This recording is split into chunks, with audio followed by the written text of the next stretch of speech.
Let's bring in Chris Stigall. He is Chris Stigall. Chris Stigall. I'm joined now by Chris Stigall. Host of the Chris Stigall Show. So let's bring in talk radio host Chris Stigall. Also, his podcast is a must-listen every day. Chris Stigall Show podcast. And host of the Chris Stigall Show. Let's bring in Chris Stigall. Please welcome Chris Stigall. The Chris Stigall podcast is presented by usmedicalplan.com. Save big money monthly and get better health coverage at usmedicalplan.com. Hey, welcome into the Chris Stigall Show podcast. Thanks a lot for choosing this show, because I realize there are a gazillion of them you could be listening to instead. So the fact that you subscribe to this one and you don't miss it, it means a ton to us. Thank you. There are a lot of people that work very hard to make it happen. And there are a lot of great people who sponsor our show, too, and make it complimentary to you, like usmedicalplan.com. My friend John Ruhlman at usmedicalplan.com is doing something with health insurance that there aren't many people in the country doing, and that is plugging you into about 100 or so different private health insurance companies across the country to give you the very, very best rates. Now, listen, I understand that right now, particularly this time of year, is when people are doing the open enrollment thing, and they are very, very confused. If you are a supplemental health insurance buyer with Medicare, there are a lot of choices out there. Are you getting the best rates? Hard to know. John knows, though. You've just got to give him a couple of minutes on the phone. It will take a couple of minutes, but you will save money. And you know how I know? Because my own parents have saved hundreds of dollars a month with John Ruhlman at usmedicalplan.com. Now, if you are a small business owner and you'd like to buy insurance for your employees, but you want to save a buck or two, John knows exactly the best rates on group insurance. You buy your own insurance for your family in addition to employees. Same deal. John's got the best rates. Do you know I have a friend who just got Cobra through John and saved about $600 a month versus what she was being offered through her former employer. John knows how to save you money and keep you covered in health insurance, but you've got to make the call. 877-410-4321. 877-410-4321 or usmedicalplan.com. Hey, good to be with you folks. Welcome in on this, what are we, Thursday already? Wow, where's the week going? Good to have you. And Merry Christmas. Rittenhouse Square this morning. A beautiful looking shot of the lit up Christmas tree there. One of my favorite parts of the city. Our telephone number is 855-STIGAL. If you want to get in here today, always love to have you along. And by the way, we did it yesterday. You did it. I didn't do it. Fathead just sat here and talked. You did it. What I was hopeful we would accomplish before week's end was our halfway point in our Angel Tree program, and the Prison Fellowship people were just over the moon. They said, Stigall, your audience came through as you asked, and you wanted to hit that halfway point before week's out, and you did. So thank you. We've still got a week to go. We're going to get there. I have no doubt about it. I've said my prayers about it. I know how generous this audience is, and I know we're going to get there. I thank you in advance for your generosity, and I'll tell you more about that coming up, but anyway, if that's of interest to you and you want to participate, I've done something extra charitable. My heart's, what is it they say? The Grinch's heart grew 3 times bigger, whatever. I said to myself yesterday while publishing the Harumph Society, Fast Eddie, you know, that is a subscription privilege to be a part of the fastest growing, best political newsletter on Substack, the Harumph Society. So there is an entry fee. And I'm going to be honest with you, it's to make sure the riffraff is out. I'm a benevolent dictator. I'm a bouncer there. I don't like, if you want to do drive-by hateful comments, that's what social media is for. Right? That's exactly right. That's not the Harumph Society. Exactly right. So there's a membership fee because every good club needs a membership fee. And only the best and the smartest are part of the Harumph Society. Now, I understand, given things, the economy and whatnot, that not everybody can or wants to or has the disposable walking around money to pay for a monthly or annual subscription. And so I thought to myself, you know what? How about we just let everybody, and I never do this, and I've hired extra bouncers at the Harumph Society, but I've decided for remainder of December, I'm going to open it up to everybody every day. And you can just come in and you can read every post that we publish up there starting yesterday. So starting yesterday, and I do it every Monday, Wednesday, Friday, and I'm going to do it even while we're out over the holidays. Every Monday, Wednesday, Friday at the Harumph Society, I publish a new newsletter, and starting yesterday, I'm going to make it available to everyone with one condition, and it's just a simple ask, that you take what you would have used to subscribe to the Harumph Society and hand it over to the prison fellowship people.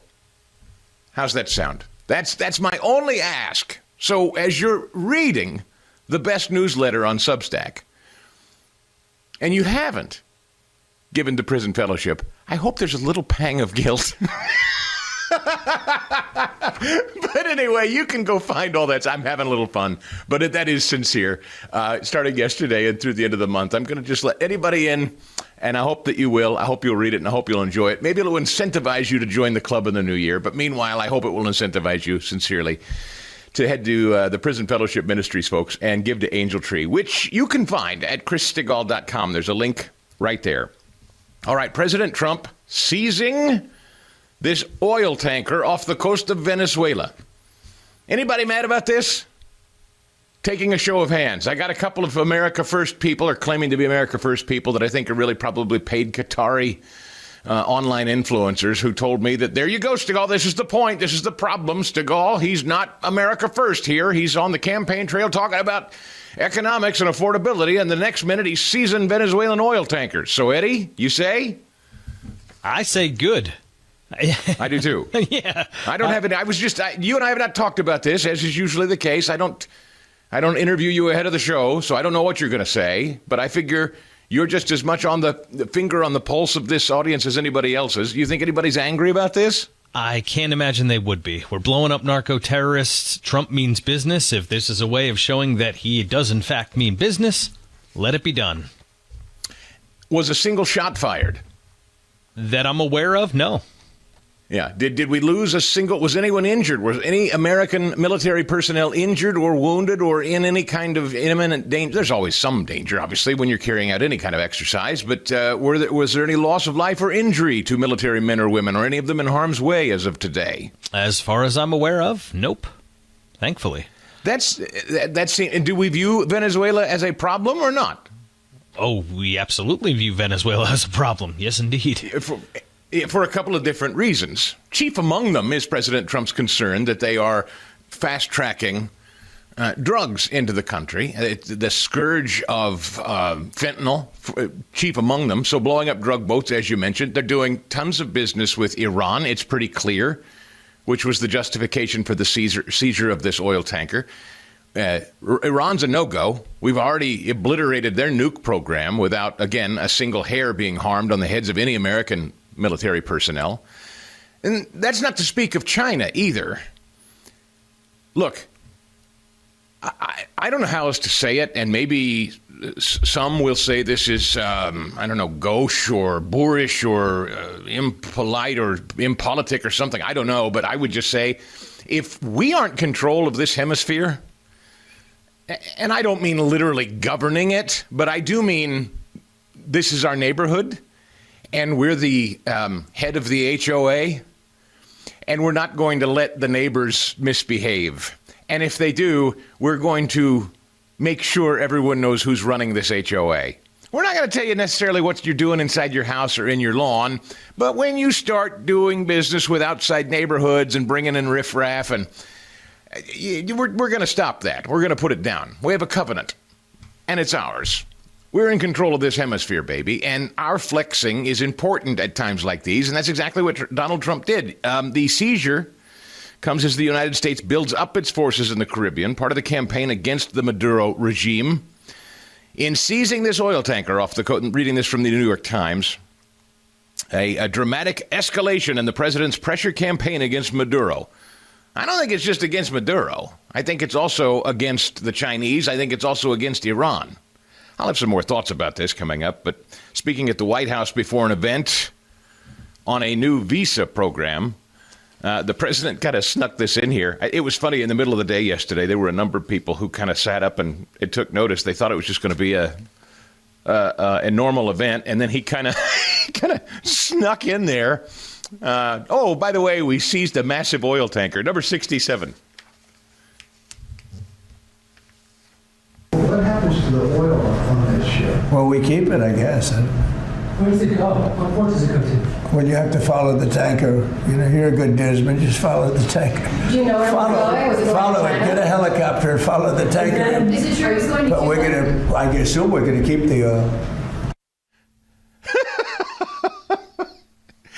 don't know. Get a helicopter and chase it around if you want. What the hell do I care? My goal was stopping the transfer of the oil. When asked about the ship's oil, Trump said, well, we'll keep it, I guess. Why? Honestly, like of everything there is to think about this entire this whole scene, the first thing that comes to the press's mind is, well, are you going to keep that oil? You can already hear it. And that's not your oil. You can't just steal from other countries. That's immediately where their mind went, right? That's what they're thinking. 3 U.S. officials who spoke on the condition of anonymity to describe a law enforcement operation said the ship was carrying Venezuelan oil. They said there was no resistance from the crew, no casualties. The operation, the latest tactic, and expanding an effort to squeeze Venezuela and pressure Maduro. The Trump administration has accused him of running narco-terrorist cartels to the United States and said September the United States has launched more than 22 known strikes against boats in the region, killing more than 80. The Trump administration insists, without publicly providing evidence, says the New York Times, the boats are smuggling drugs.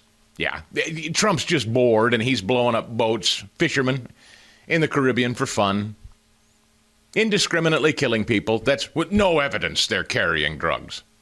Well, except they're floating around trying to gather up the drugs. And that was the whole reason that you had a second House subcommittee hearing, isn't it? Because the guys weren't all killed in the first strike and they were literally trying to gather up the drugs that were blown apart in the boat and they got hit again. And the whole point of the thing was you saw them trying to reconstitute their drug run. Well, their boat was clearly disabled. You shouldn't have fired on them a second. Which is it? They are or they aren't? There's no evidence they're running drugs. That's right. They're just out fishing for mackerel. So stupid and disingenuous. Attorney General Pam Bondi posting a video yesterday showing armed forces rappelling from a helicopter onto the deck of the tanker. Bondi said the operation included the FBI, Homeland Security, and the Coast Guard, and supported by the Pentagon. She said the tanker had been used to transport sanctioned oil from Venezuela to Iran. U.S. officials said they expect additional seizures in the coming weeks as part of the administration's efforts to weaken the Maduro government by undermining its oil market. Good. By the way, this is nothing but good news for our oil prices while we're at it. Maduro, no good. Iran, no good. They're not allowed to do business, and that's exactly what Trump caught them doing. And the president of the HOA in this hemisphere said, no talking over the fence in this neighborhood. That's why we've got fences. You're not allowed to do that. We're taking your tanker. And the press's only curiosity about the whole thing was, what happens to that oil? Trump, I don't know, get a helicopter and follow it around. I don't care what happens to the oil. That's not the point of the damn thing. We're trying to choke off goons and drug runners and terrorists. More in a minute. All right, Speaker Johnson, I love this. Taking a page from President Trump yesterday. Remember, we can't light everything on fire, and then you're the arsonist and pretend you guys are the firefighters too. Number 58. They broke the economy, and now they want to lecture to the American people about affordability. They opened our borders, and now they want to lecture to the American people about immigration border enforcement. They broke the American healthcare system. They caused premiums to skyrocket, and now they have the audacity to tell Republicans that the only way to save it is to throw hundreds of billions of dollars to health insurance companies, which would merely fuel a system that is rife with fraud, waste, and abuse. You cannot be an arsonist and a firefighter at the same time. That's the message for the Democrats. I like this. This is like, what did he say? Bonnie and Clyde. Trump said in Pennsylvania. It's like Bonnie and Clyde being in charge of, I forget what he said. But anyway, the analogies, I like. It's the same deal. They're reminding the American people. Meanwhile, did you see? Too late, Jerome Powell lowered interest rates again. And interestingly, over at the AP, the chair said that the Fed's key rate was close to a level that neither restricts nor stimulates the economy, a significant shift from earlier this year when he described the rate as high enough to slow the economy and quell inflation. With rates more closer to more neutral levels, the bar for further rate cuts is likely higher than it was this fall. Plus, too late knows he's probably out of a job when the calendar turns. More in a minute. Good to be with you, folks. Merry Christmas. Are you well? I hope so. Our telephone number is 855-Stigall if you want to get in here.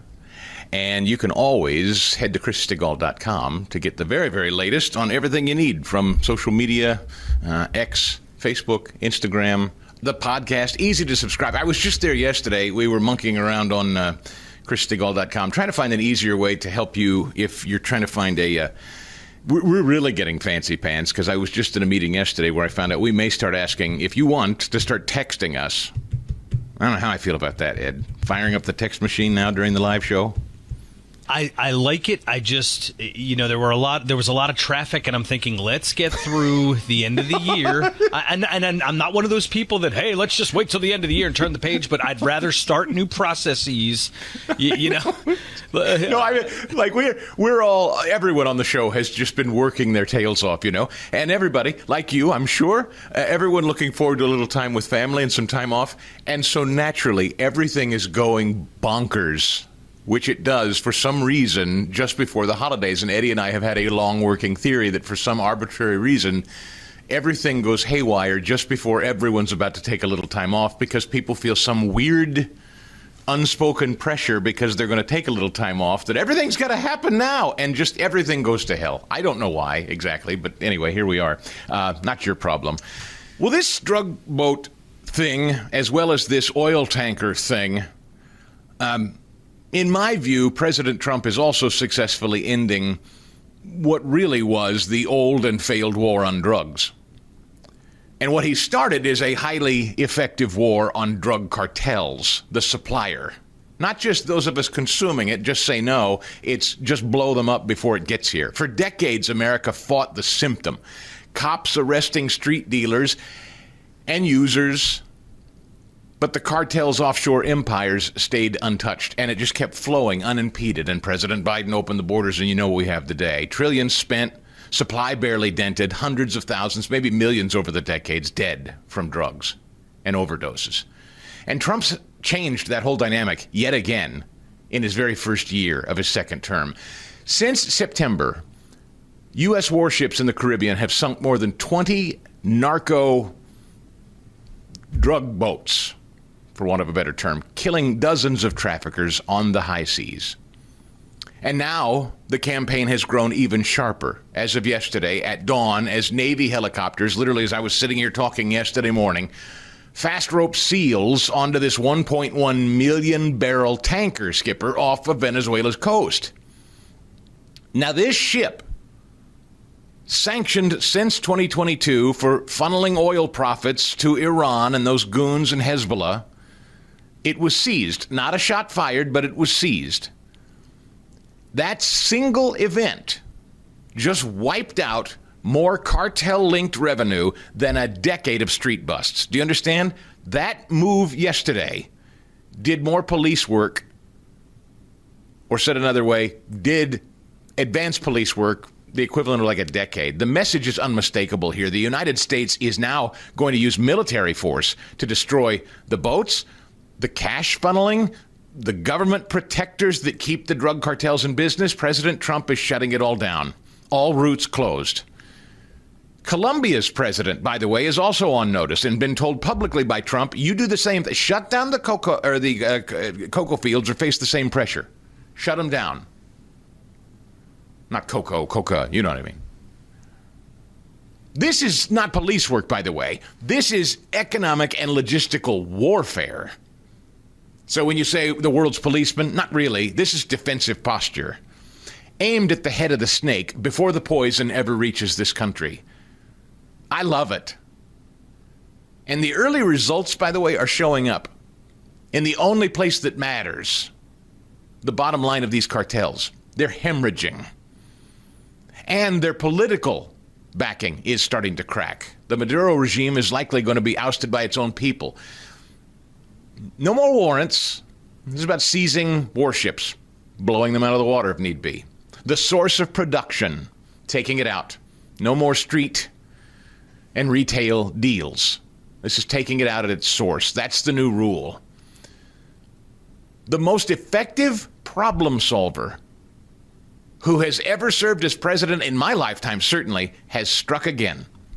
He's offering solutions to real problems. And why is President Trump such an effective problem solver?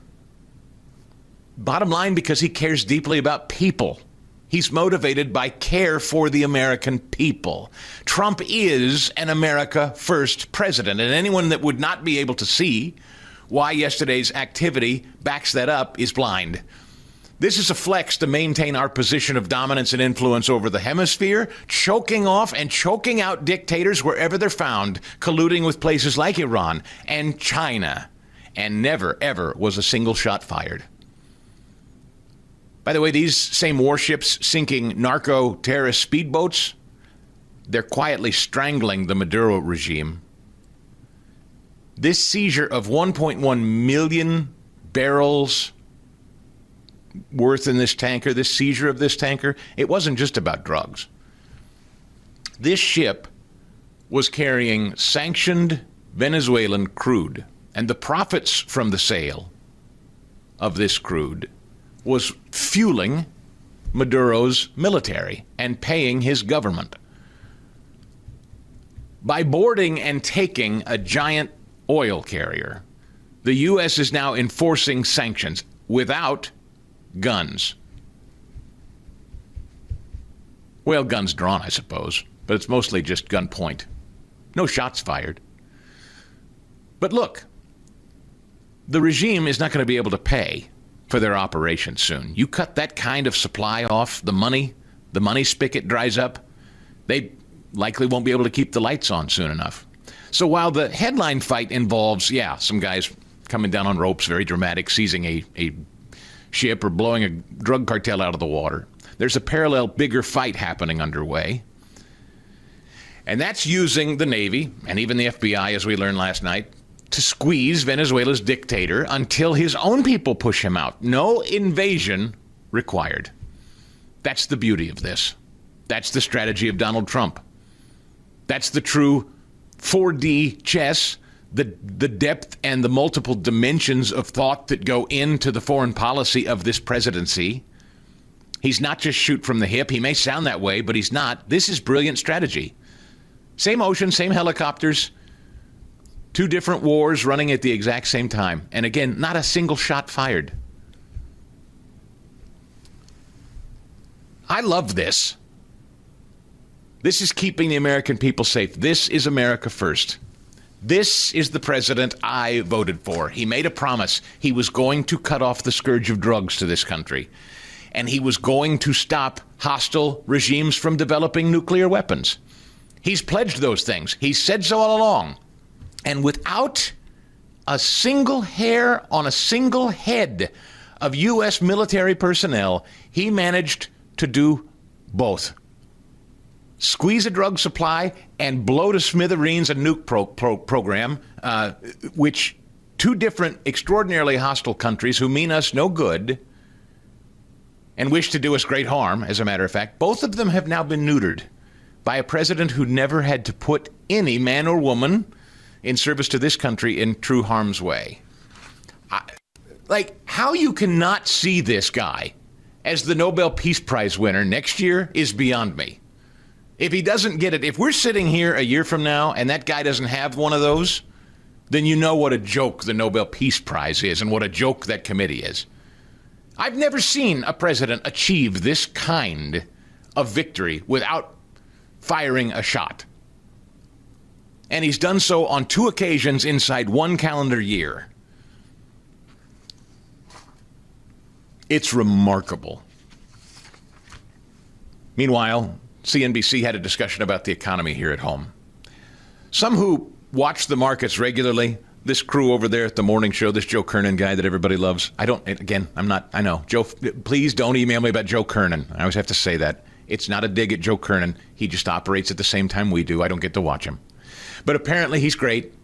I'm sure he is. I don't know him, never met him. Maybe if he has a day off, he can come on the show. So I like his moxie. They're sitting around talking about the economy, and he, like Kudlow and others, are just, they're seeing the numbers, they're seeing the data, they're seeing the market. They do not buy what Trump has been calling the affordability hoax. It's really starting to frustrate and frost them. And number 56 here, listen to this discussion. But the affordability issue is from the 22% increase in prices and inflation under Biden. There's just full stop right there. That's the affordability issue, and he ought to be able to explain that better. Right. That's right. And look, I think that with the economic team, President Trump and the economic team led by Scott Bessent, you have people who very much understand this. And it was they were thrown, what I would say, the worst economy for the average American in my adult lifetime, in terms of like you said, the incredible increase in prices at the household.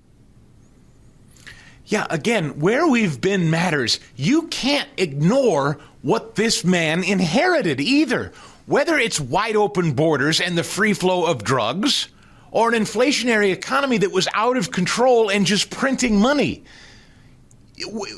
I know politically people say this every time they acquire an office. They say, well, I inherited a mess. But folks, there is no way to look at the 4 years of that pretend husk, that shell of a human being that we were calling a president. There is no way to objectively look at the last 4 years and not see us as sitting ducks. Had President Trump not won that victory, I shudder to think Kamala Harris, President Kamala Harris, he's shutting down borders. He's shutting down the free flow of drugs into this country. He is working and moving heaven and earth to onshore business and restructure this economy so that it grows from the inside out. But good grief, this is a complete renovation, folks. This is, you watch those house reno shows, those flipper shows. He bought a dump. No, look, I know exactly. I feel the same way. Friend of mine texted me. He said, Stigall, you are exactly right. Trump is kicking butt and taking names. You know what I wish, he said, and I couldn't disagree. I wish I felt like Pam Bondi over there at DOJ was kicking butt and taking names the way Trump is. He said, I wish Democrats were being punished and prosecuted the way Trump is punishing and prosecuting terrorists and drug runners. Fair or unfair observation, Fast Eddie? That's fair. That's a fair observation. Yeah. It is. I know it's not totally analogous, but people are seeing action with Donald Trump, and that's the thing about DOJ and Pam Bondi. They just don't feel like they see the same. Pam Bondi's not rappelling on ropes to Epstein Island or Tim Walz's home, and so we don't see a lot of what she's doing, and it frustrates people. I'm not spinning for her, folks. I don't know. In fact, there is chatter that maybe President Trump may replace her. You know what I saw? And again, it's probably internet gossip. All right, I just won't comment, but I will say I saw they were floating the name Trey Gowdy to return to government as a potential replacement. Fast Eddie, I'm not going to touch it. I'm just going to say that's a gossip piece that I read, that Trump is thinking about replacing Pam Bondi with Trey Gowdy. What is it with... I'm sorry, just going on a rabbit hole for a second. What is it with the Fox News people? Like, what is... I mean, believe me, I love Pete Hegseth, but like everybody else, it's like, what are we doing? Yeah, okay. All right. That can't be true. That just can't. I'm going to just go into the holidays and trust that was internet gossip and not true. All right. Looking at next year, I was just reading here about too late Jerome Powell reducing the interest rate. And over at the AP, they had to admit, and they're just ticked about it. So is Powell, for that matter. But they're going to look like stooges next year if they don't acknowledge it. Here it is. Powell was also optimistic about the economy's growth next year and said consumer spending remains resilient. While companies are still investing in AI infrastructure, he also suggested growing worker efficiency could contribute to faster growth without more inflation. What's this now? Well, wow. That's buried about 2 pages deep in this story. That sounds pretty damned optimistic from too late. You don't lower the interest rate if you think the economy, and that was the whole justification this entire year of not lowering the interest rate earlier, right? Oh, well, I don't know. These tariffs, really a problem. I don't know, these tariffs. No, we can't lower the interest rate. Tariffs, we don't know what's going to happen. Well, now he's lowered it like 3 times and said, I think things are looking pretty good for 26. So we'll probably lower it again one more time next year. I mean, look, if Trump gets his way, and I know a lot of people debate this, but if Trump gets his way and gets a chairman that does his bidding, which I get it. People say that's not the job of the Fed chair to do the president's bidding. But, I mean, come on. Trump wants to see more than just one rate cut if he gets his way. Dana Perino going over some numbers of what's coming. And this is real. This is not even kicked in yet. You know what I looked up last night? I think she's still asleep. I can say this. Looking at getting the wife a new car next year in 2026. She's been driving the same thing. Well, she's been driving. I mean, like the family truckster. I'm not kidding. We have driven this particular, she has driven this minivan now since 2011. 235,000 miles on the Suckerfest, Eddie. We drive cars into the ground at the Stigall house. I like it. All right. That's exciting, man. Look at you. That's a heck of a Christmas. Give me number 57 here. This is Dana Perino going over what's coming. So imagine if you are somebody who uses tips as part of your salary or to make your living, that will have an impact. The senior deduction, you have to be 65 years old. It phases out at $75,000. But again, for people who are saying gas prices, which are lower, but that food prices are higher, that it's hard for them, that might help as well. There's a no tax on car loan interest. Now, that can be helpful, but what might be even more helpful is what they announced last week, which is they're doing away with some of the EPA rules on these car and fuel mileage. That actually will help bring the cost of cars down, probably even more. And then, so there you go. When I heard that, I'm the perfect example. I'm an American who might go shopping for an American car next year. Simply because of that, little Benny. Thank you, Mr. President. I'm looking forward to 2026. I don't know about you. More in a minute. Hey there, it's Chris, back on the phone with my dentist and friend Bob Spinato at Williamsburg Dental in Broomall, Pennsylvania, just off the Blue Route with new technology. You have not just new associates, but they brought new technology into the business to make it a little easier for patients. Yeah, it's a very exciting time in dentistry. We have now introduced a three-dimensional x-ray called a CBCT scan in our office, which allows us to diagnose and things earlier for patients. My daughter is placing a lot of implants in the past that referred out. It's now being done in-house. And we also, we've been using dental or computer scanners for taking impressions for crowns for about the last 2 to 3 years. We now have introduced the next step, which is a milling machine, and we can now make crowns in the office. Things can be completed in the same day as opposed to having a temporary crown put on and 3 weeks later coming back and having a permanent crown put on. It's really a game changer, and it's a time saver for our patients to not have to make multiple visits to the office. Pick up the phone or go online, make that appointment, 610-353-2700 or williamsburg-dental.com. Yes, I know it's the holidays. I know this is not a time of year most people think about losing weight. But you know, our executive producer, Fast Eddie, is doing it. He's using PhD weight loss right now as a weight loss tool through the holiday season. It can be done. And you know how I know? In just 2 weeks' time, right now, as we speak, he's on the program, and the first 2 weeks of the program, he's already dropped 8 pounds. Now, you know, I told you, and the reason he's doing it, because I told you I lost 40 pounds in under 4 months earlier this year. Eddie said, I want to try it. I said, it's almost the holidays. He said, I don't care. I want to try it. And he's lost 8 pounds in 2 weeks' time. He works with his counselor, same as I work with my counselor. I've kept the weight off. I'm going to probably go for another 20 in the new year. But the point is right now, I've hit idle on purpose. I'm maintaining my weight loss because my counselor at PhD Weight Loss has taught me exactly what I need to do to maintain. And then when I want to re-engage and kick it into full gear and start losing more in the new year, I can. The best part about PhD Weight Loss this time of year is they're very well aware this is a hard time to get people motivated to lose weight. But if you find yourself motivated like Fast Eddie is, they're going to give you a heck of a deal. Right now, they're making it even easier to get started because they're going to waive your consultation fee entirely. They're going to add 2 weeks to your program totally free, and they're going to cover all costs of food. This will be, now everybody's going to start trying to lose weight in January. Everybody will call, and you're not going to get a deal like this then. You start this program now, you're going to get a huge savings. And Dr. Ashley Lucas is going to throw in her brand new book, which is also a great read. She is maha as they get. She has put together a marvelous way to lose weight from the comfort of your own home, over the phone with a counselor one-on-one. It's private, it's great, it's easy. Eddie's losing weight fast. I've lost over 40 pounds and maintained it. Join us. Come on. All right, a couple of ways to do it. Call 864-644-1900. 864-644-1900. And when you do, mention you heard Stigall bragging about how well they work. Promo code 2026-START if you go online to myphdweightloss.com. myphdweightloss.com, promo code 2026-START, or 864-644-1900. Come on, get healthy. Lose weight, even during the holidays, with PhD Weight Loss. Welcome in, folks, and Merry Christmas to you. Hope you're well today. Appreciate so much that you're here, more than you know, as a matter of fact. It's kind. Well, I've been getting some nice emails.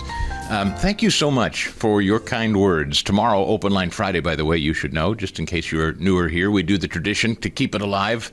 Rush used to do it. We love it. If there's something on your mind and you don't typically either call in and you think, well, I don't know, I'm not going to chime in on this or that. People email me from time to time and they say, well, I never call, I don't write, but I had this thought. Friday is the great day to do that because you can call in and talk about whatever you want. It doesn't have to be what's on my mind, all right? So 855-STIGALL is the telephone number. Hope you'll use it on this Open Line Friday tomorrow. Meanwhile, in California, Alex is waiting patiently. Let's head to it. Talking about the seizure of this big Venezuelan oil tanker, the drug boat's being blown out of the water. Alex, good morning. Glad you're here. Hello. Hi, Chris. Thanks for taking my call. I just have two brief comments. The first one is that the cause of the drug problem is not Maduro or leaders of any other countries exporting drugs to the U.S. The problem is that people voluntarily take the drugs and then die from it. And my second brief comment is the proof of my first comment is simply to observe that Americans of East Asian ancestry do not have any kind of drug problem. Africans and Hispanics have a drug problem because they voluntarily take it. What's wrong with them? Why can't they act like people of East Asian ancestry and just be disciplined? Don't take something that harms yourself. Don't take narcotics. So you think our drug problem is strictly a lack of self-control? That's right. Because you just don't see the problem in the East Asian community. If it was not an issue of self-control, then you would see the same high death rate from fentanyl, but you don't see it. You don't see it in the East Asian community. You can ask any medical policy analyst at a reputable university and ask them, give me the data, and it will prove exactly what I just told you. Well, I can't speak to that data. I haven't seen it. I'm not going to argue that data point with you. But is there alcoholism in East Asian countries? There is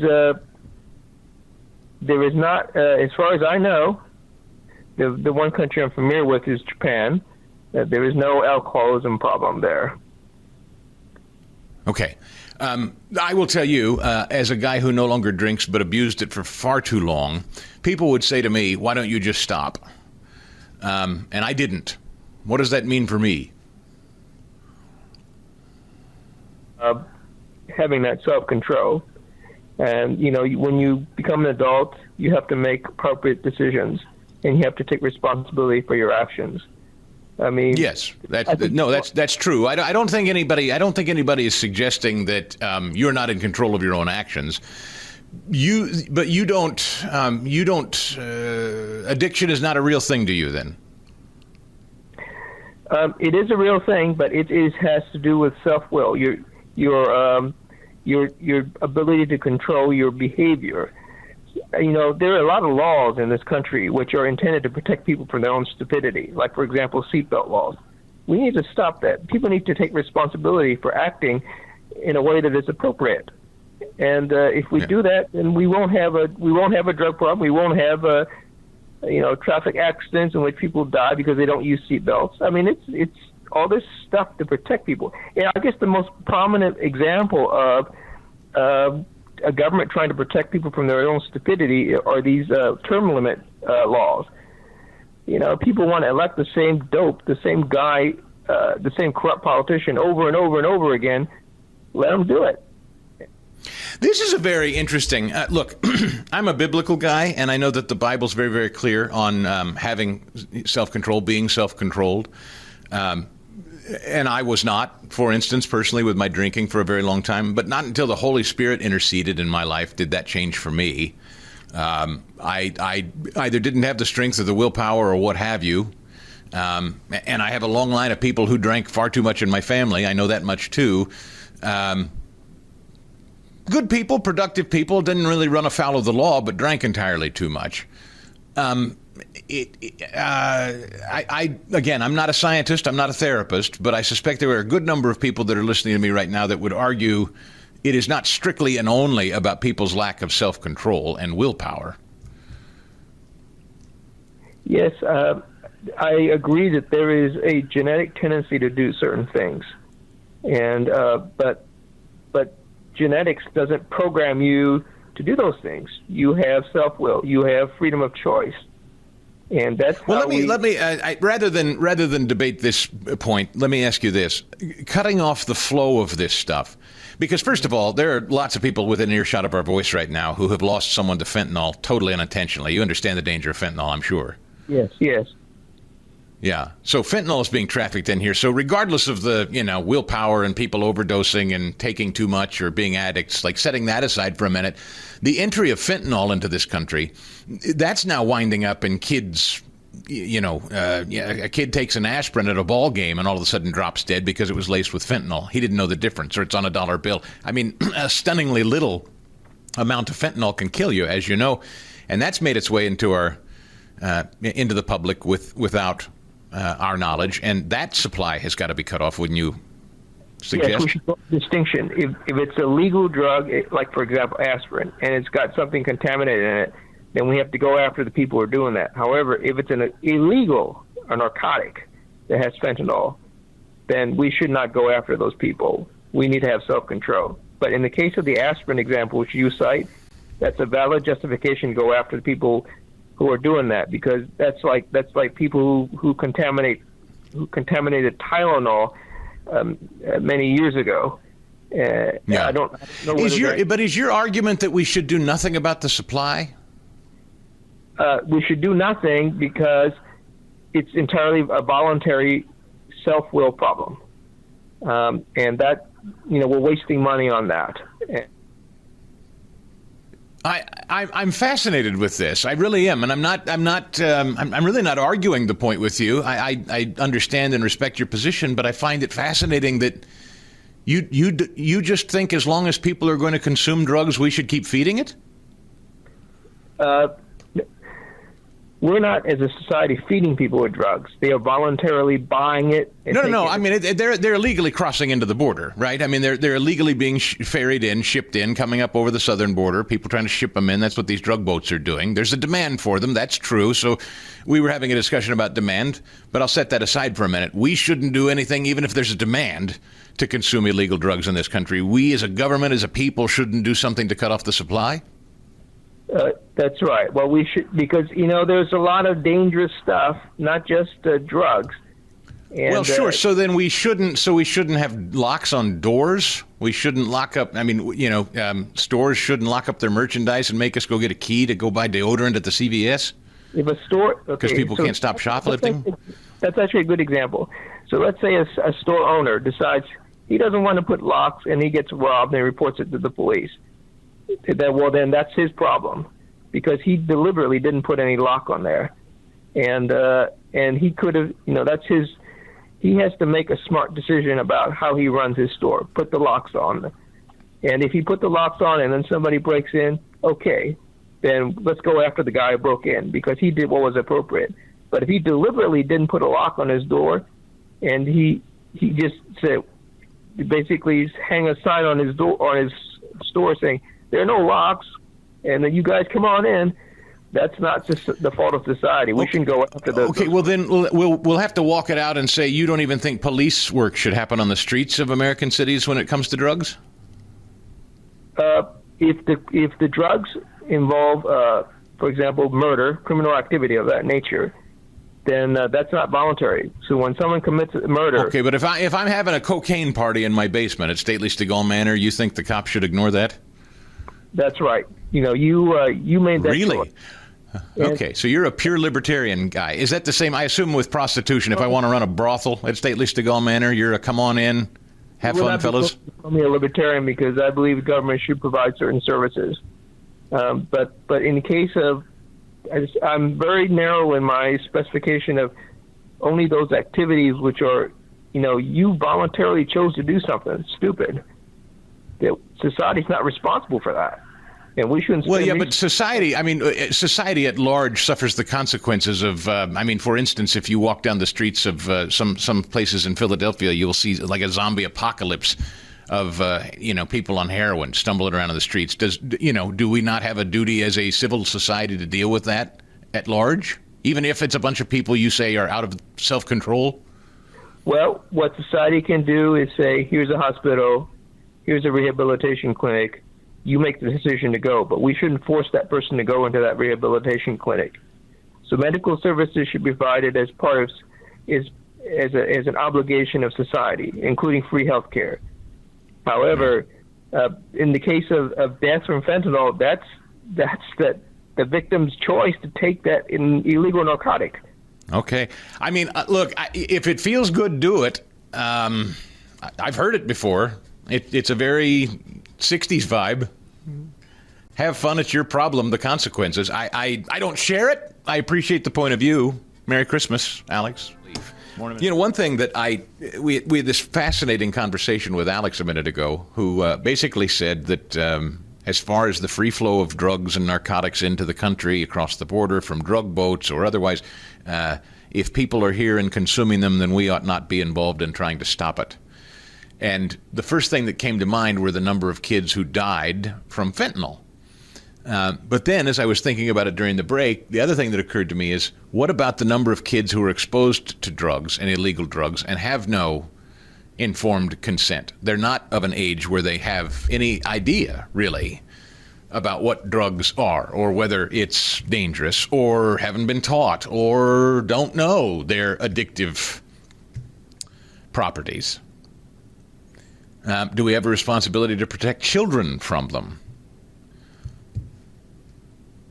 There's a story at readlion.com. The Department of Justice announced that a former top drug enforcement agency official, interestingly, who retired near the end of the Obama administration, has been indicted on multiple charges, including conspiracy to engage in narco-terrorism, money laundering, and conspiracy to distribute cocaine.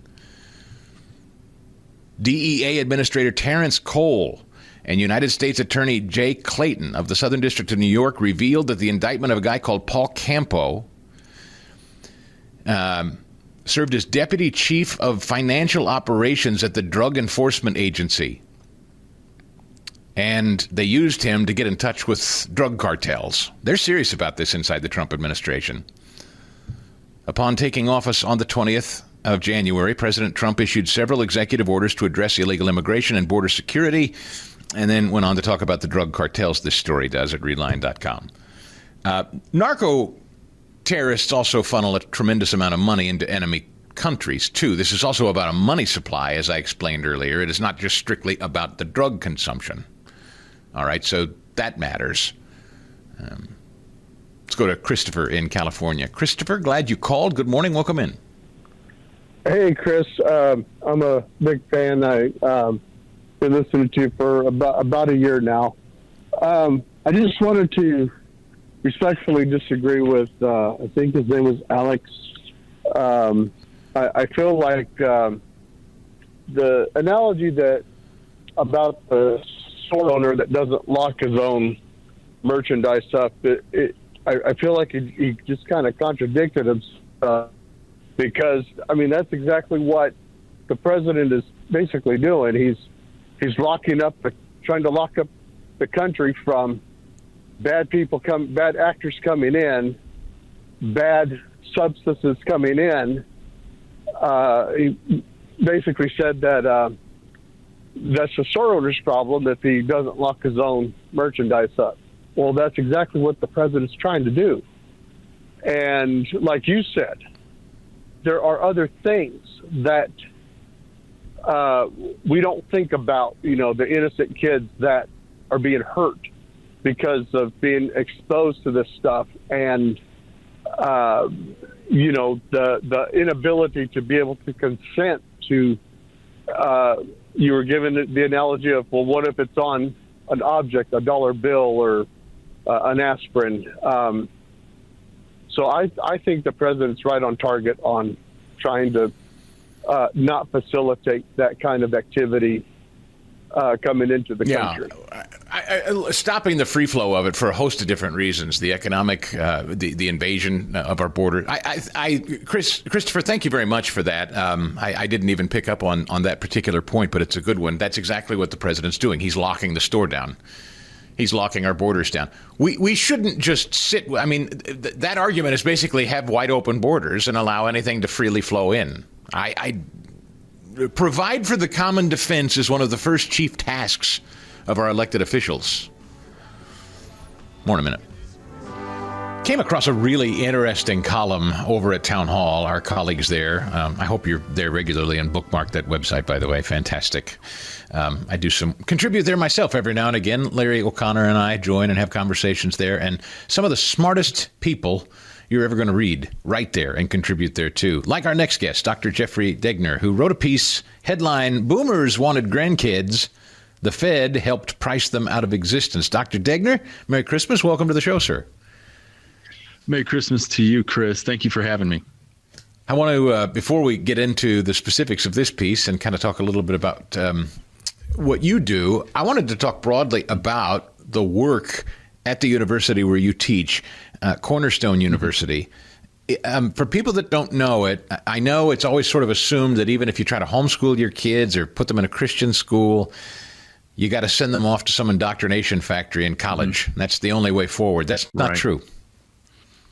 No, it's not true. And I'm happy to say here at Cornerstone University in beautiful Grand Rapids, Michigan, that the faculty, staff, and leadership here are truly dedicated to delivering a biblical worldview that's not just tacking on a couple of Bible verses at the end of every class session and asking our students to be nice people out there. It's a true integration of biblical truth into all of our areas of study. So I like to think of my field, economics, and I have been thinking about a theology of economics, which really starts with a biblical view of the human person as being an image bearer.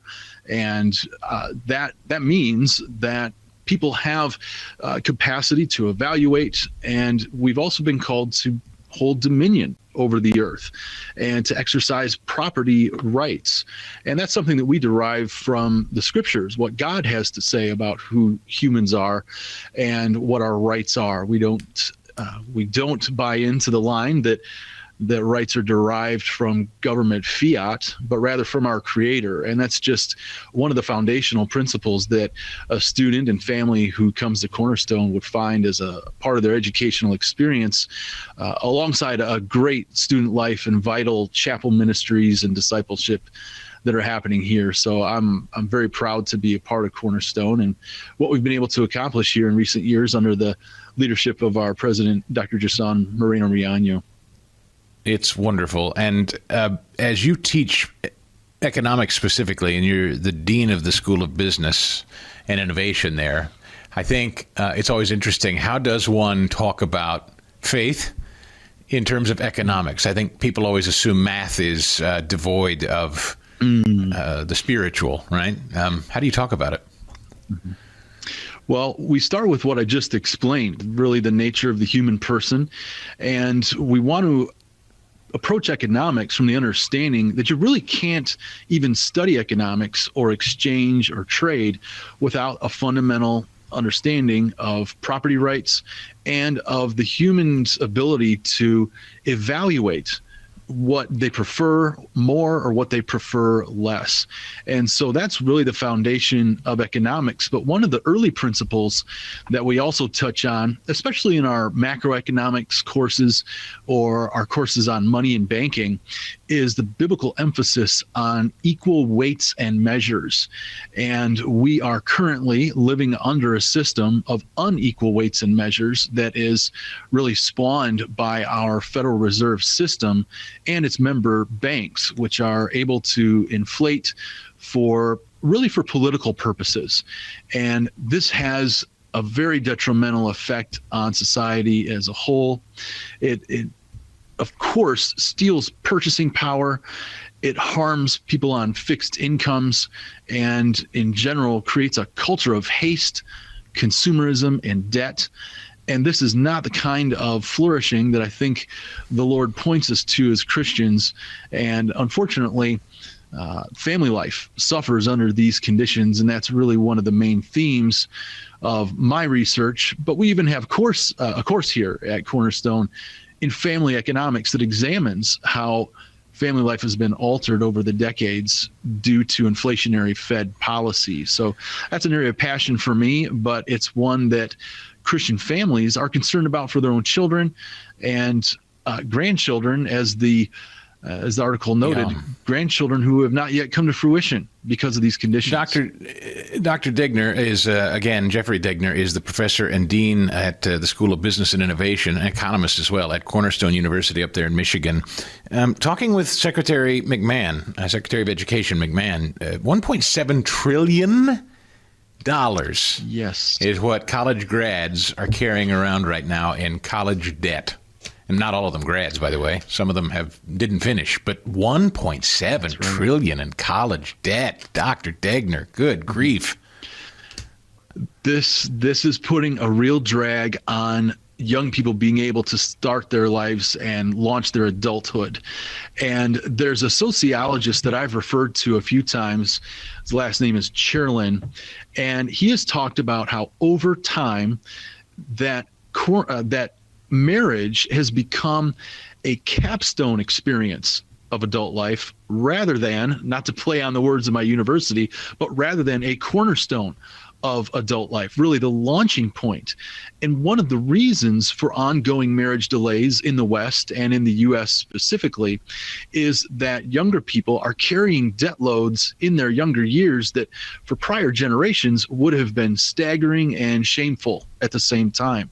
And so the student debt picture is just one of those debt categories that is causing young people to delay marriage further than they otherwise would. So this is a deep area of concern for me as I work with young people who have a desire to get married. It's not the case that they are eschewing family life, but there are some very real economic obstacles facing them that are different than what it has been in the past. And this is part of what you're talking about when you say the Fed has helped price grandchildren for the boomer generation that wants grandkids and their kids aren't giving them grandkids. This is but one of the examples why. And the Fed, some of the colloquial language is that they have a money printer and so on. It's a little more technical than that. But the essence of what's happened here is a massive expansion of credit. And that happens through the banking system, which of course the Fed oversees and encourages this sort of behavior by targeting suppressed interest rates. So banks will tend to offer more loans and you'll have more willing recipients to take them out as car loans, credit card debt, and of course the infamous student loans. And all of these things are creating a debt culture that delays marriage and makes looking at the future a little more difficult because we're having to continually service our debts as a main priority in for instance, may I interrupt you? Like if anybody knows anything about this, if you do take out a car loan, for instance. I was stunned to learn that car financing now will extend out more than a decade in some cases. I mean, you can take out loans that just go on in perpetuity for home improvement projects or cars or anything. Is that your point? Sure. And this really chains us to that debt any longer time frame. And this, I think, frankly, was some of the pushback against the idea that the president and others floated a few weeks back about a 50-year mortgage. Again, extending debt in perpetuity really for your entire life. And so this debt culture is something that is challenging family life in ways that we have not seen in the West. What can be done about it? I know with 2 minutes it's probably a little difficult to answer, but what do you think is the best course of action policy-wise to reverse course here? And do you like Bessent, the Treasury Secretary, and the President economically speaking going forward? Well, one of my main concerns really is what the president will do with respect to Fed leadership. And I do have concerns if we're going to see more of an inflationary sort of Fed chair come into that office. And so that debt culture is a main concern. But I think one of the first steps that can be taken is for Congress to, frankly, grow a little bit of a backbone and exercise its oversight over the Fed. And in the case of housing, which was one of the main points in the article, is to get the Fed out of the housing game, because they actually hold $2 trillion in mortgage-backed securities. And that has the effect of keeping and propping up higher and higher home prices. Now, that benefits current homeowners, but it tends to block out younger would-be owners. And now the average age of a first-time home buyer is 40 years old. That's a staggering statistic that, again, is a challenge to our younger generations, a challenge to family formation, and certainly to fertility rates among those households. So that would be one policy measure I think that Congress could move on quickly, is to prohibit the Fed from purchasing mortgage-backed securities. And we'll see a little more sanity restored to the housing market and then to family life, I think. Dr. Degner, it is a real pleasure to make your acquaintance. I hope we can continue to lean on you in 2026. You're a great thinker, obviously, and you've written a really smart piece that I hope people read. Boomers wanted grandkids. The Fed helped price them out of existence. You can find that at townhall.com. And Dr. Jeffrey Degner is at Cornerstone University, online on X at Cornerstone U. We'll have you back, sir. Merry Christmas to you. Thanks for your time. Well, I'd love to join you again, and Merry Christmas to you. By the way, I saw a really interesting piece in USA Today, which I think kind of turns the whole narrative on its head about young people and why Scott Bessent, remember the $1,000 investment, the sort of Trump baby bond, if you will? It's been a rough ride for many parents, they write at USA Today this year, with job losses and inflation that won't go away. But amid all that, kids have been the bright spot, according to Greenlight's Family Money app. In 2025, kids and teens up to age 17 invested more than $70 million in this app. That's up 65% from last year, doubling their automated investments. And the average age among this app, Greenlight's investor, average age, you want to take a guess, Ed? It's the average age of kids that start investing with this app. Average age. Oh, jeez. 11? Kids. 11? Exactly right. 12. 12 years old. So I'm just telling you, there's another generation coming on that wants the free market to work. That's great news. Okay, thank you. Our telephone number is 855 Stigall. If you want to get in here, thrilled to have you along. Live look at Paris, the streets of Paris on Christmas. Always pretty from a distance. I've been once. That's enough, thank you. 855 Stigall to get here. Come on in. By the way, may I say, very quickly, thank you. 1,000 thank yous to this audience so far for what you've done. We're getting there with our Angel Tree campaign. I cannot say thank you enough. I've been praying over this because I set an ambitious goal with the Prison Fellowship folks that I really want to hit for these kids. And I know this audience does too. 2,600 kids. That's what we're trying to achieve here. And look, we've got effectively a week left. I know we've got more time than that before Christmas, but I'm calling it next week. By a week from tomorrow, I'd really like to be there. And the good news is we're halfway home. What am I talking about if you're new to this and you don't know? I'm talking about this ministry that does amazing things for children whose parents have screwed up, okay? I stipulate. I had a caller earlier, talking about self-control and whatnot. This is not about saying or suggesting that people who have gone to prison or being punished for something ought not be in prison and punished. This is about having the grace to know that many of them may be punished and want to return to their homes and their family life, and meanwhile they have a child or children at home who are wondering if their parents even thinking about them. Now, I don't know how you can look at a child who has a parent who's incarcerated and think that they deserve anything but a happy Christmas. It breaks a cycle.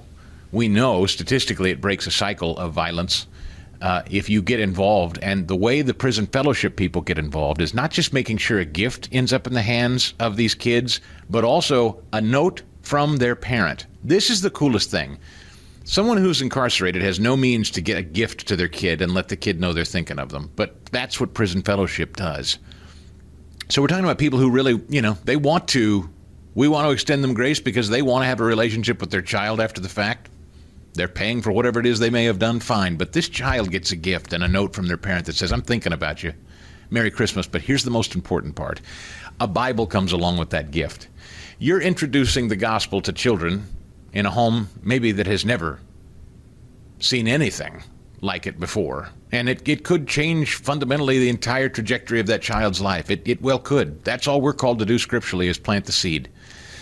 So look, if you can help me, listen to what this does. Here's a prison fellowship volunteer. Her name is Stacy Campbell, and she tells about what donors like you can mean to this effort. Listen. And it was a little boy answered the door and I said, oh, here's a gift from your dad. And it was just this, oh, he remembered me. And I think the whole gift kind of fades into the background. It's that connection and that realization that I belong and my friends are having Christmas, but I'm having Christmas too. I'm worthy as a little kid. And that's the part that doesn't leave you. Yeah, this is not about the parent. This is not about the incarcerated parent. I had some people say, when I first heard you talking about this, I was like, I don't know, prisoners. What the hell are you helping prisoners? No, it's children of prisoners. And by the way, again, it's not for nothing, but I don't know about you. I just met a guy last weekend who spent a few years in prison for a drug issue. He is now clean, newly baptized, and a tremendous father and brother in Christ. Just talked to this guy last week. So this is not about people being irredeemable, of course, but this is about their children who deserve to have a great Christmas. And I know this audience wants to help, and $30 gets this done. A $30 donation. Now look, we're halfway home. Can you help? Can you help us get across the finish line by next week? ChrisStigall.com. There's a banner there at the website. It's right at the top, ChrisStigall.com. Some people have a pop-up blocker problem, and I'm sorry about that if you do. But it's ChrisStigall.com. All right, or you can go to Ed. It's give me the other web address if people want to type it in directly. Angeltree.org/Chris. Angeltree.org/Chris. Angeltree.org/Chris. Thank you very much for that. Angeltree.org/Chris if you want to give that way, or you can call today. And here's the number: 888-206-2794. And look, I know there are some of you that are like, oh, Stigall, would you quit? I can't, because I've made a commitment. I've made a commitment to these folks, and I know that this audience is going to come through. By the way, the sooner I get to these 2,600 kids, the sooner I'll shut up about it. But I can't, because this time of year, right? You have a heart for kids. This time of year, more than anything else, is about precious kids enjoying the season and hopefully knowing the love of the Lord. And that's what Prison Fellowship does. It's such a pleasure to be affiliated with them. ChrisStigall.com or 888-206-2794. 888-206-2794. And thanks in advance for what you do.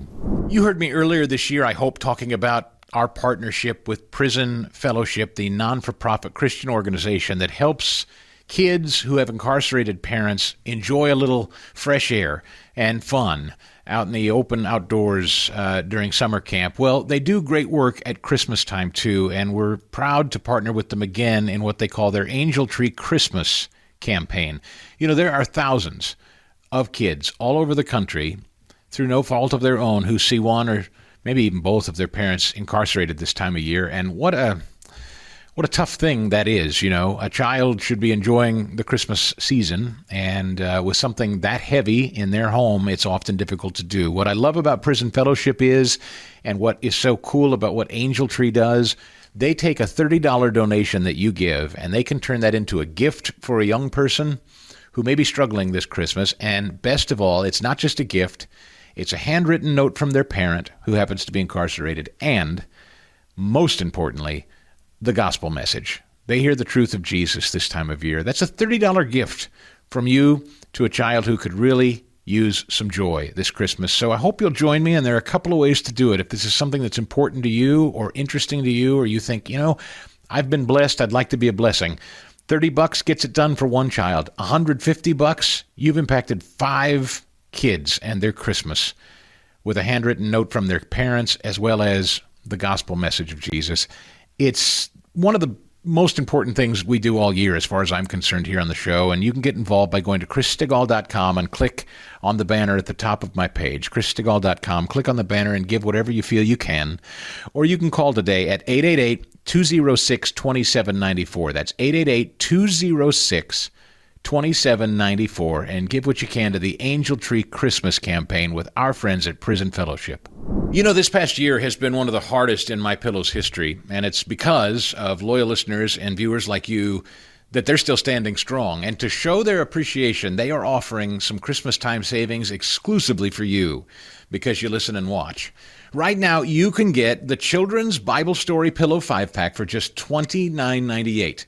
My Slippers with a free bottle of leather protectant spray, just $39.98. And there's a variety of blankets, comforters, and duvets starting as low as $25. Plus, there's a major blowout deal on the standard MyPillow, now just $14.98.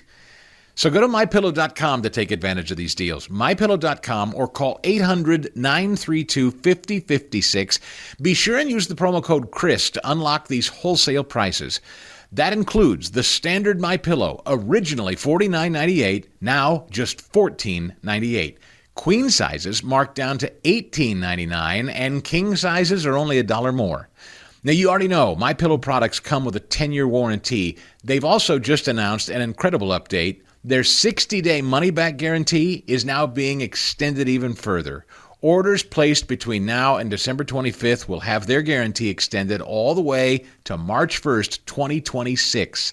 MyPillow.com. Use the promo code CHRIS to save big, and Merry Christmas. Hey there, how you doing? Welcome in to this Thursday edition of the Stigall Show. Merry Christmas to you. I hope you're doing well out there, watching them skate in Rockefeller Center. Great scene. I've done that exactly once. Not ice skated. I mean, I've done that more than a couple of times. But been there in Rockefeller Center. There is something really nice about that particular place with the giant Rockefeller Center Christmas tree towering overhead while you're skating. They're playing the music down there, a little hot chocolate. It just feels Christmassy. You get a little snowfall. It's quintessential Christmas before an Islamist takes it over.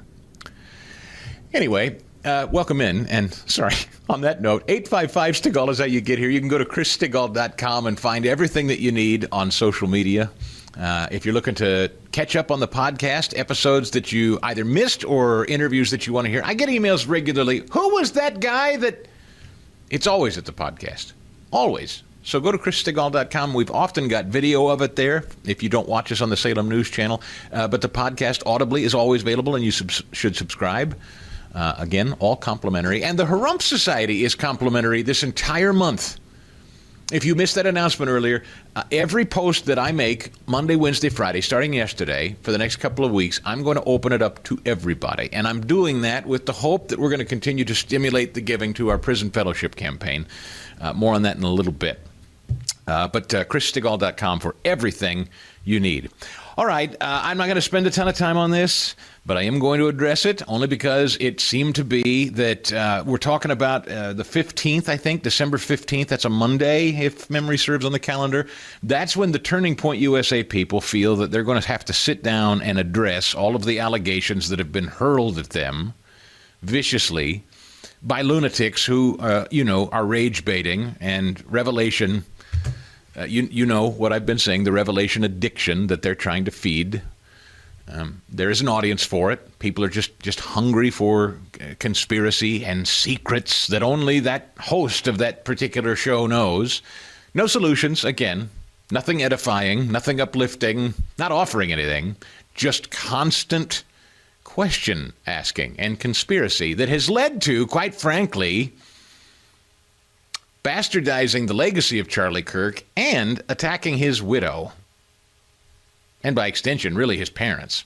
So Erika Kirk now heads Turning Point, as you know, and she's more or less stayed out of this. She's done some ceremonial things and given a couple of interviews here and there, but now she's decided to hit the media circuit, and she's gone on tour to speak to these allegations of cover-ups or whatever the hell's being alleged. I really don't even want to dignify all the different things. All I ever get when I bring this up are notes from people that say, have you listened to all the questions that are being asked?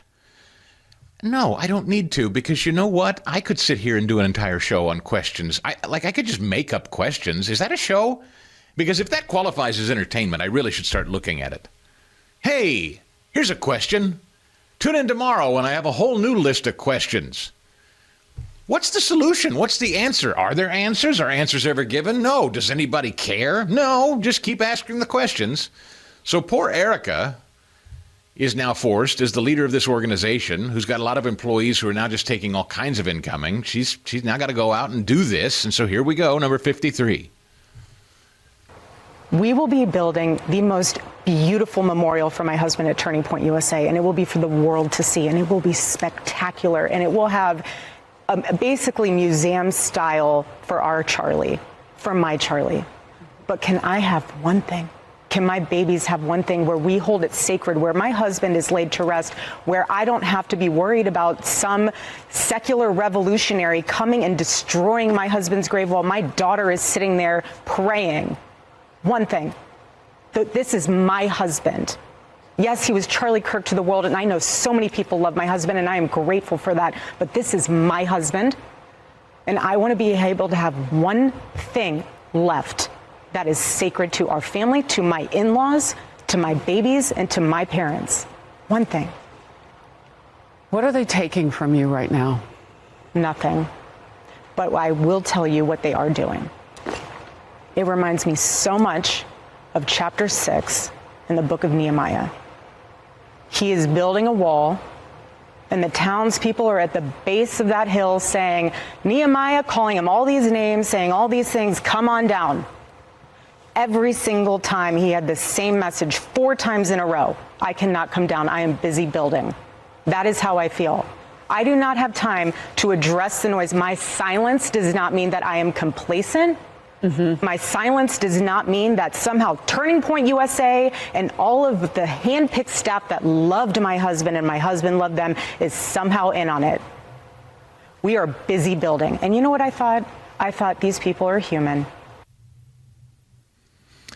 I here again, it's sort of impossible. It's impossible. I can't even imagine this in the most creative way I could. I can't imagine my wife being murdered, and as a public person, podcasters and the like start building shows off of theories that I or people affiliated with me strategized my wife's murder. Eddie, I mean, I'm not sure how your wife is killed, God forbid, and then people start saying, I think Eddie killed her on podcasts with absolutely no, and then when you say, I beg your pardon, where would you get that? I'm just asking questions. It's disappointing. That's content now. It's disappointing, Chris. And the worst part is that content's rewarded. I would never think, producing for you all these years and the shows that we do, I would never think to use someone's death to, increase our reach, put out a message that's all it is. What is that's the all message? It is, Eddie. That's exactly right. That's all it is. And I hope you people that send me messages like, they're just asking questions, I hope you understand what a useful idiot you're being. All you're doing, these are perfect strangers to you. Your investment in their lives, frankly, my life. I mean, I love you. I'm glad you're here, but you and I, many of us don't know one another personally. I like to earn your trust. I'd like to think you end up coming to enjoy the show and liking me, but you don't know my head and heart every day. We don't have a personal friendship necessarily. I mean, I would love to befriend as many of you as possible someday, and I hope over the years you get to know me well and trust the show. But the thing is, these people, Candace Owen, frankly, Tucker, and so many others like them, do you think they go home and think a whit about you? Do you think they care about the betterment or the direction of the country, or do they just care about saying sensational things to get their shows clicks? Because that's their business model, folks. And if you misunderstand this, you're duped. This is a business model, pure and simple, and you're being used for a business. The clicks and the downloads and the listens are revenue. Now, it's true, that's the same business I'm in, but I'll be damned if I'm going to use a widow and the murder of a man to do it. I'm not doing it. The country is facing too many problems. We as a culture are facing too many problems. There are real things before us that we can prove and we can debate and we can discuss. I will not use a widow's grief to boost my download numbers. And shame on anyone who would. And I tell you, I know this is true. Because on the same day that Erika has decided that she goes out and talks to the media and has to address this stuff, which is unthinkable, 2 months after her husband's murdered, and she now has to go on a media tour explaining she didn't have anything to do with murdering him. I can't believe we're here, but that's the power these people have because they have a bunch of people listening to them, hooked on them again like Netflix, revelation addiction, as I've named it, tuning in for the next episode. She goes on this media blitz, and Shazam, wouldn't you know it, Tucker comes out yesterday talking to the camera and decides, I haven't said much about Charlie's murder and the questions surrounding it, but I think now's a good time to start. Interesting timing, isn't it, Ed? The same day Erika's decided to start defending herself in the organization, he's decided to help Candace go down the I'm just asking questions route. Shame on these people. Shame on them.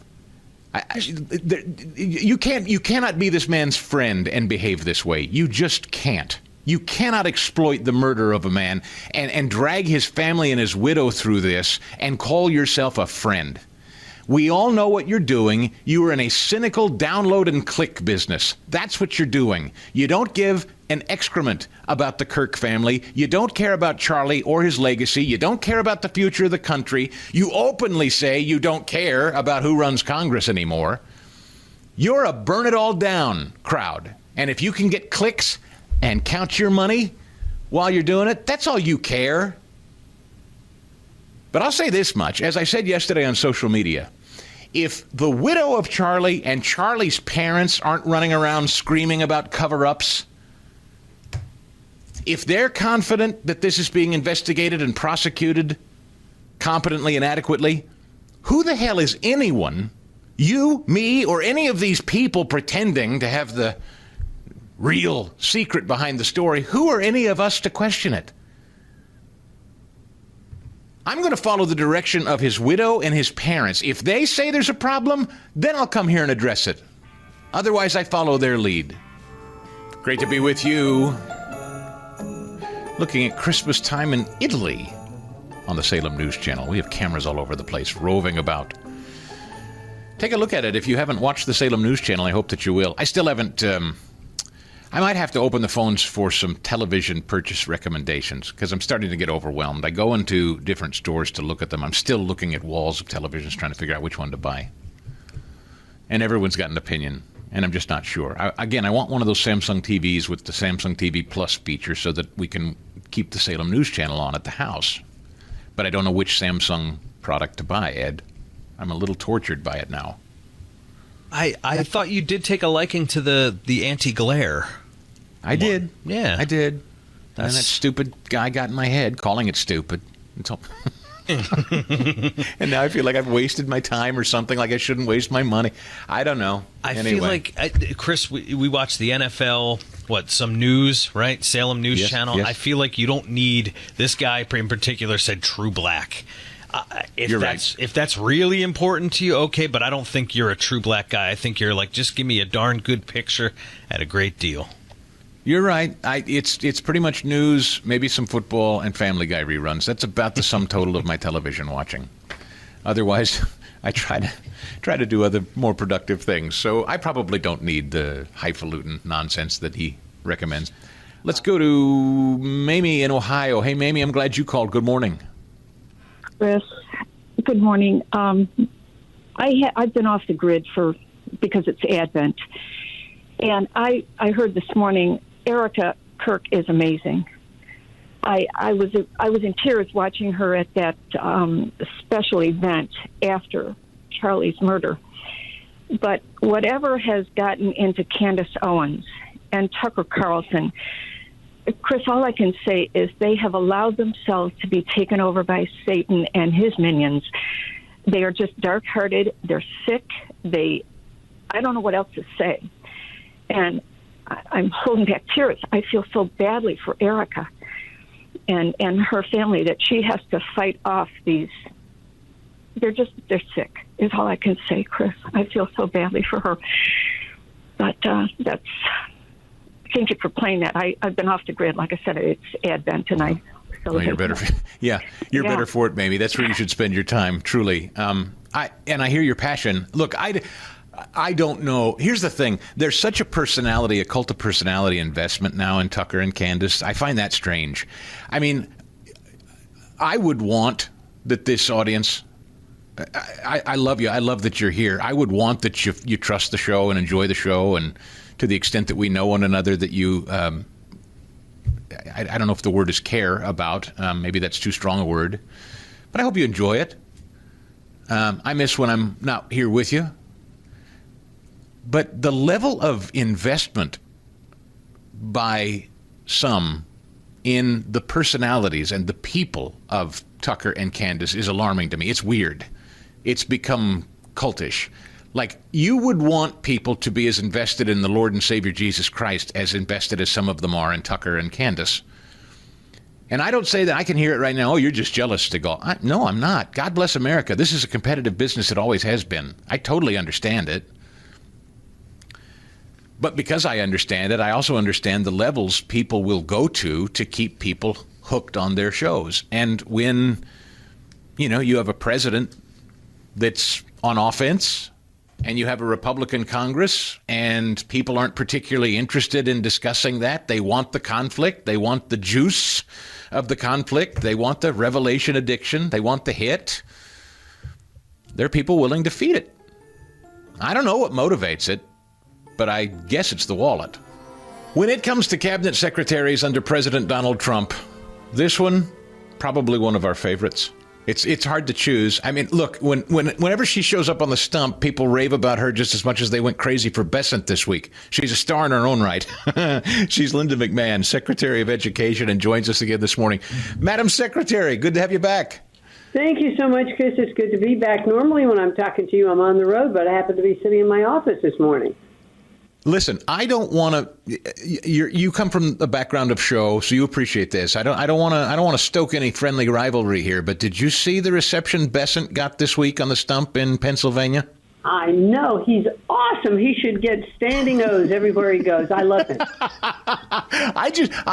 You deserve them too, because what you guys are doing at the Department of Ed, I'm telling you, education is going to be the way to save kids in the future of this country. So I don't want him overshadowing you. That's all. He won't. I tell you, and the president also, I believe is one of Donald Trump's main accomplishments when he has finished this term will be that he will also be known as the education president. He is so devoted to making sure that our kids get the best education in the country, that it's not focused and centered in Washington, D.C., that is in their states, closest to their parents and their teachers, and because that's where education needs to be, curriculum developed for communities and states.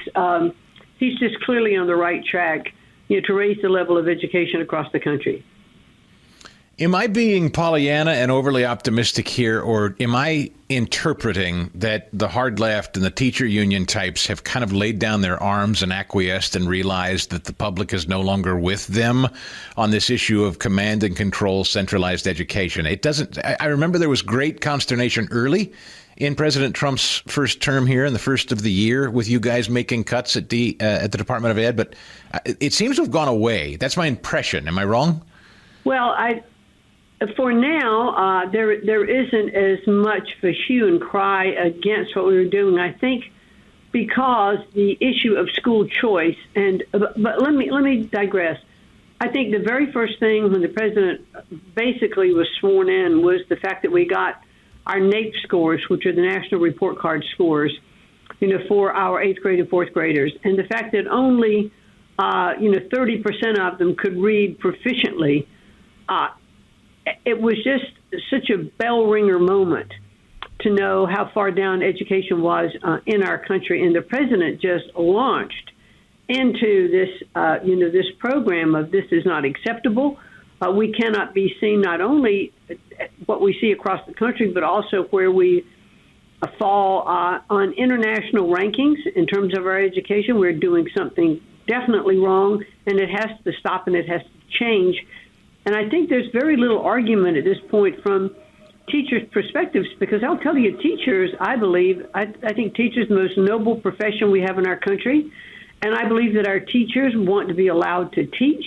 When they are allowed to teach, they're innovative in their classrooms. They're interacting with their students. They're not teaching to test. They're not teaching to, a bureaucratic curriculum that might have been tried to be dictated on a national basis. And all of that bodes well for our students. Secretary Linda McMahon of Education joins us this morning. Let me pivot to the student loan issue. Obviously, there are a lot of people battling with them. I think there are a lot of people, frankly, that look in the rearview mirror of taking out tens of thousands of dollars and wishing they hadn't for degrees that haven't really proved fruitful. What would you tell someone today? I have two sons. One's 20, one's 19. One's going off to school, actually, this fall. What would you tell kids like him? Should I take out student loans, Madam Secretary, for my degree? You would say what? Well, I would say, look at what the real cost of that education is going to be. And one of the things that we have just accomplished here at the Department of Education is a revamp of the FAFSA program, which is the student loan application process. It was broken under the Biden administration.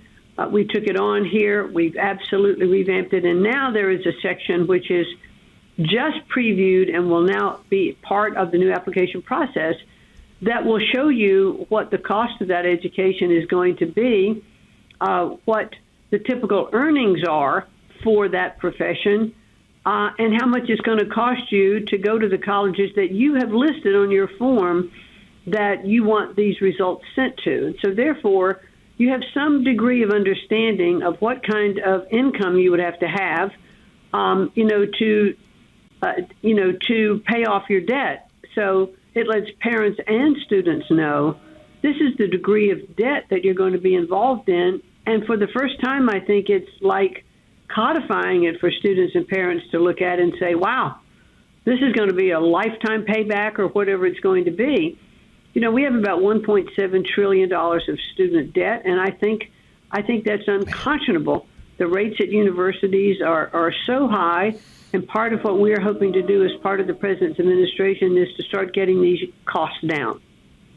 The Secretary of Education with us, Linda McMahon. Is there any avenue to take student loan debt, that $1.7 trillion, and restructure it in a way? Maybe, I'm sure you and maybe Treasury Secretary Bessent, who we just mentioned, I was kind of joking, but do you think there's a creative way that could be rolled into home lending to help students kind of manage it in a different way, maybe through the private sector? Is there something creative that can be done there to kind of signal to young people that may feel a little disaffected right now? Well, I can tell you we've got a creative way to do it. I'm sorry to interrupt. One of the first conversations that Scott and I had, even before either of us was sworn in, and just having conversations, and I talked about student loans and how it could be restructured. Part of what you were saying is there some private sector involvement that, could make sense. But one of the things we've done here at the department already is reinstituted, and as part of the One Big Beautiful Bill, there is now a very simple one-way payback system for student loans, not all of this mishmash of different programs that the former administration had put into place and just kept the entire community, in a stir because they weren't really sure if their loans were going to be forgiven or not forgiven, and why should they pay. So we weren't collecting any loans during the entirety of the Biden administration, but we have started that program back. And so for loans that were, in default, we have now collected almost $1 billion, in repayments back. And so that's a little bit off point of what you were asking, but it is to show that there is now some fiscal responsibility that is being attached to the program. But my what Secretary Bessent and I really have talked about is really how to restructure with more of the private sector involvement for lending to students. This should not be, a program that's really on the backs of taxpayers full time. For sure. Boy, I hope you can figure that out together. I certainly have some thoughts. Not that you asked, but I will tell you that I think that's a winner if you can reach young people with that.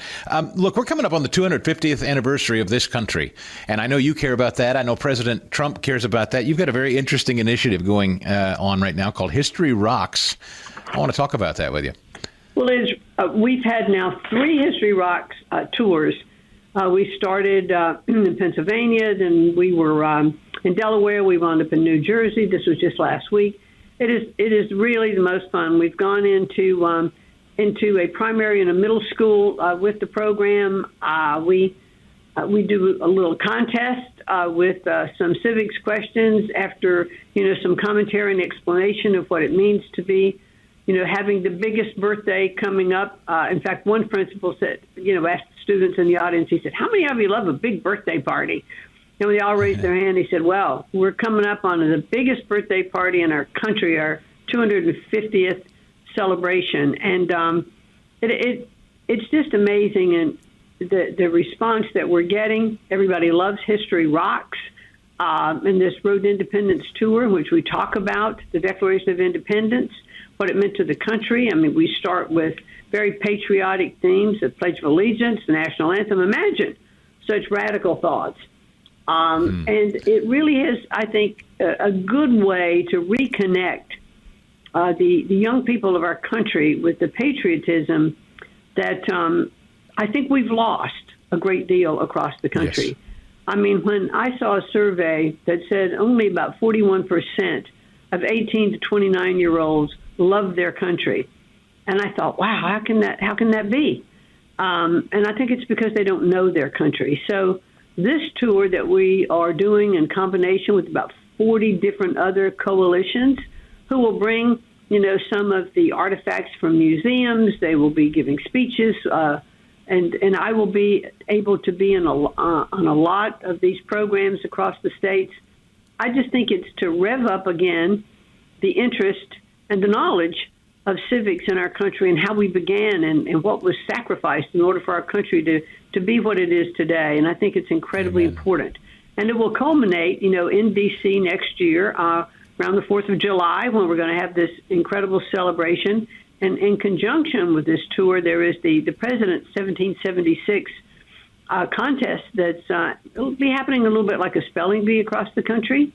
And the winners, they'll first, win local and then states and districts and come to D.C. and they're quite handsome prizes for the winners in the end. So it's all about generating, again, interest in our country, love of country, civics education, which is absolutely not taught in schools anymore. And so this is also to bring light on that and to make sure that included in the curriculum, we're encouraging states and cities and districts to make sure that it is part of the education of our young people. Madam Secretary, we're always grateful for your time. Thanks for the work you're doing for the future of young people in this country, and Merry Christmas to you. Thank you so much. The same to you, Chris.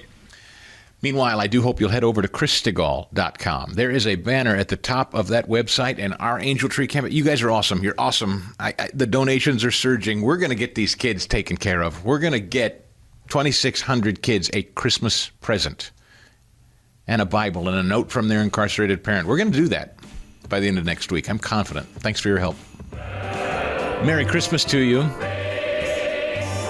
Our telephone number is 855-STIGALL. chrisstigall.com for whatever you need. And the SNC app is free to you. You can watch or listen on that app or, snc.tv. You can get the SNC app for free and listen and watch and take it along with you. Hope that you do. Marty McCary is back. There is a study out there from Stanford now that concludes, I guess I'm going to call this the You Don't Say stack. Stanford medicine investigators have unearthed the biological process by which the COVID shot can cause heart damage in young men and adolescents. You don't say. Why, we were called conspiratorial kooks when young men were dropping dead after taking that stupid shot. And now Stanford's come out with a study. Marty McCary, number 61, if you please, Paulie, addressing this. These are data reports that came in during the Biden administration where a doctor or a parent said that their kid died immediately after getting the COVID vaccine, and they believe that there was a link. So the FDA did its own investigation, and this was all during the Biden administration, but they suppressed that data. It was never made public. And so do we have a moral obligation to make that information public? I believe we do, but we need to verify the information first to make sure it's accurate. It's known, and it's been known, that young kids have died from the COVID vaccine. We're not trying to create hysteria or scare anybody out of taking any vaccine, but you've got to be honest. Young kids are at high risk of myocarditis. Older individuals are at lower risk of myocarditis from the vaccine. And we have seen the COVID shot reduce the severity of illness in older Americans back in 2020 at the end of Operation Warp Speed. It was a good match at the time for the virus that was circulating. There was low levels of natural immunity in the population, and it saved lives. But when it comes to mandating this vaccine today in young, healthy individuals, as the Biden administration does, we want schools to know that, well, first of all, you cannot mandate this vaccine now, given the changes that we've done. But we want people to know that it's not 1,000% safe. There have been some reports that are concerning. Oh, I guess it just took the right amount of study and the right amount of messengers to figure that out. So all of us who were told we were kooks, all of us who were told that young people had to get the shot, everybody had to get the shot, get the shot, get the shot. It didn't work. And in some cases, it killed kids. There's a special place in hell for people that pushed that on the American public at large, without question. There is a special place in hell for that. I'll never get over it. I will never forgive it. And the idea that there were Americans in this country, including your host, who at one point either faced job loss, did experience job loss and a business shuttered, or was threatened with it. The idea that any of us were held hostage by that stupid shot, that unscientific shot, that unscientific mask wearing. What an outrage. I hope this country never, ever loses its righteous anger over that era. Never, ever. Listen, I'll close on a happy note. Thank you. Your donations are rolling in here, and I cannot say thank you enough. We're gonna drive this sucker home. We're over the halfway point for our Angel Tree donation campaign, the Prison Fellowship ministry that we partner with every year. This helps get a present in the hands of a child who, again, through no fault of their own, has a parent behind bars this Christmas. Okay, they're paying their price, but kids shouldn't have to. This ministry is so special because it doesn't just give a gift to a child. It gives the parent the opportunity to send a note along with the gift, and it lets the child know mom or dad hasn't forgotten about them. They're thinking about them, even while they're away. If you didn't have an active parent in your life, or you lost a parent in your life, you know the meaning of a parent being active in your life and connecting with them and knowing that they care. It changes the trajectory of a child's life to know that a parent is actually thinking about them and loves them, even if they're not there. They also receive a Bible from Prison Fellowship, which, as you know, that's biblical. You plant that seed, you could change the direction of a child's life. I love what Prison Fellowship does. I love this organization. You can trust that they're doing God's work with the generous donations you give. $30 takes care of one child. ChrisStigall.com. Click on the banner. I appreciate it. We'll see you tomorrow. So that's a wrap for another Chris Stigall Show podcast. Thanks for committing to it, listening to it all the way through. You're a fighter. I like that about you. Hope you'll leave it a 5-star review and a written review. Apple Podcasts, Spotify. We'll see you next time here on the Chris Stigall Show podcast. The Chris Stigall Show podcast.